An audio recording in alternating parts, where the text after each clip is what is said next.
Buenas, voy a hablar sobre el diagrama de fase.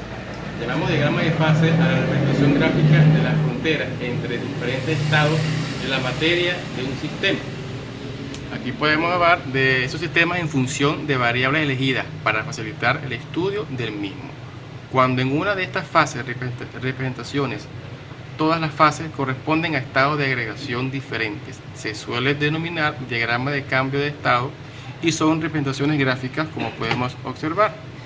Aquí tenemos en dónde se utiliza. La utilizamos en la ciencia de materiales ampliamente con diagramas de fase binarios, mientras que en termodinámica se emplean sobre todo los diagramas de fase de una sustancia pura. Tenemos también diagrama de fase de una sustancia pura,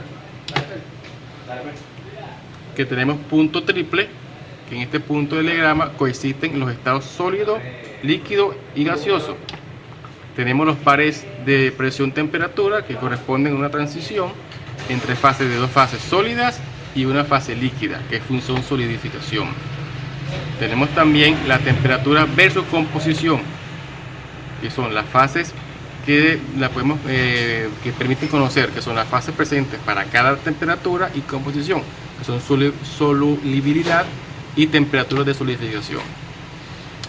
Hay la regla de las fases Gibbs, que son fases, grados de libertad, componentes más 2. Si la presión se mantiene constante, tenemos F más L es igual a C más I1, que es C, que es el número de componentes del sistema, P, que es el número de fases presentes en el equilibrio, y F, que es el número de grados de libertad del sistema.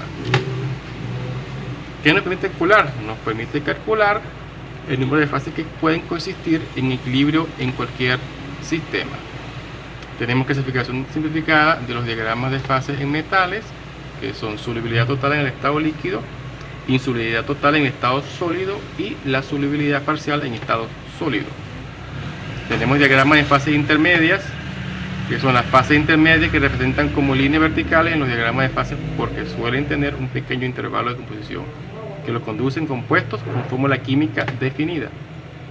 También tenemos el diagrama de fase binomial o de dos componentes, que son F más P, que es igual a 4, que tenemos fase 1, que es bivariante, la fase 2, que es univariante, que es F igual a 1, y la fase 3, que son invariantes, que es F igual a 0.